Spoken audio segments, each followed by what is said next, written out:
Okay, Garrett, I'm going to be breaking down your video, man, from the two angles. So this is going to be the side angle. I want you to pay very, very close attention to what I'm going to be saying to you, because you are like right on the edge of being able to throw very hard, okay? You have all of the right timing in terms of arm action and rotation and things that I look for guys. None of the effort level, and I'm going to go through that. So like what I mean is we're going to teach you how to move faster with this stuff, and as soon as you move faster with the same timing, you're going to throw the ball very hard, okay? So I've got a guy next to you. This is one of our pro guys. He's like 5'10". You outweigh him by like 20 or 30 pounds. He throws 95. You do not. So I want you to see the differences here in what we're talking about, both the good and the bad differences. So from the side view here, I want you to pay attention to the leg lift, okay? First thing is when you lift your leg, you're going to notice that your hip is externally rotated. So you're going to look at your knee lift. You see how your knee is basically pointing out, and you're kind of like taking your knee up to the outside of your body, and your foot kind of kicks back like this. So I want you to look at Jester, how he's just driving. He's taking his knee straight up. So it should feel like you're doing a hanging leg raise, you know, the like ab exercise where you basically just pick your knee straight up and bring it back down.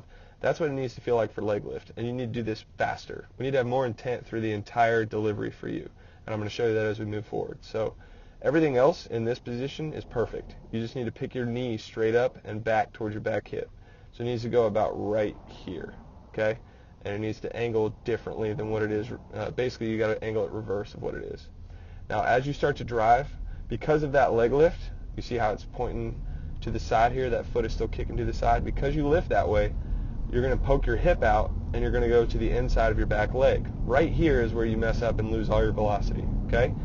You're on the inside of your back knee here, and your front hip is poked out, and you're leaning back, okay? You shouldn't be in this position. You should be trying to drive forward as fast as you can off of the rubber, keeping your head in the middle of your body, and then taking your knee to the outside of your back foot, and it's going to look more like this. So if you watch Jester, he's going to push, right? As soon as he brakes, you're going to see his knee is going to go to the outside. It's going to stay stable on the outside,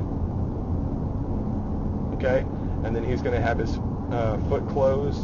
He's going to have his head right over center, okay? Slight lean back, but not too much, as opposed to what we're looking at on your side. You're basically just sitting down on your back leg, okay? So you're just sitting down on your back leg and then just kind of throwing with your arms, all right?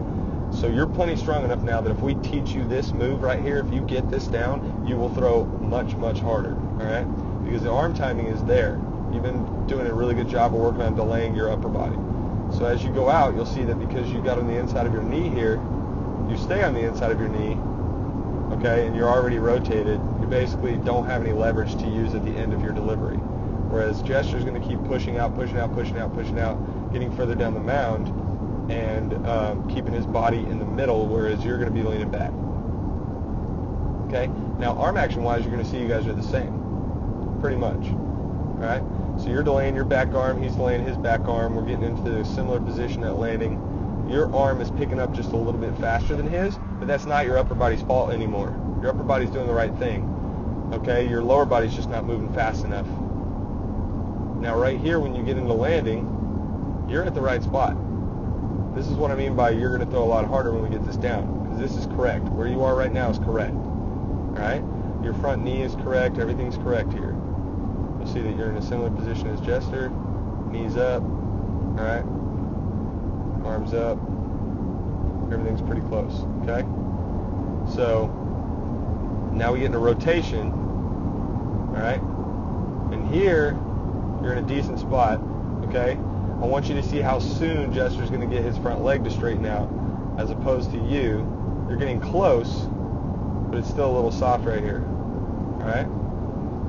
We need to get your front leg to start straightening out sooner and your hips to turn faster to help with that front leg extension. So everything is really about intent for you. You need to move faster right here at this part of the motion. Take off. You need to land, stop faster, and turn faster. You can pretty much do those things. The ball's going to jump out of your hand because your arm's in the right spot, You're stronger, bigger now. Everything's kind of in a decent position. Your finish is all good. So that's the stuff I need to work on with you, because you need to be popping 85 every single time this spring. And you'll do that if you get these moves down. Okay? So here you are in real time. I want to back up and show you this in real time. This is you. I'm going to go you first. I want you to see this. So let me get Jester out of the way. Watch yours first. So this is you in real time. You'll see how slow that is. Okay, watch Jester on the left. This is a 93 mile an hour fastball. I want you to see how fast he's going to take off. Up, go.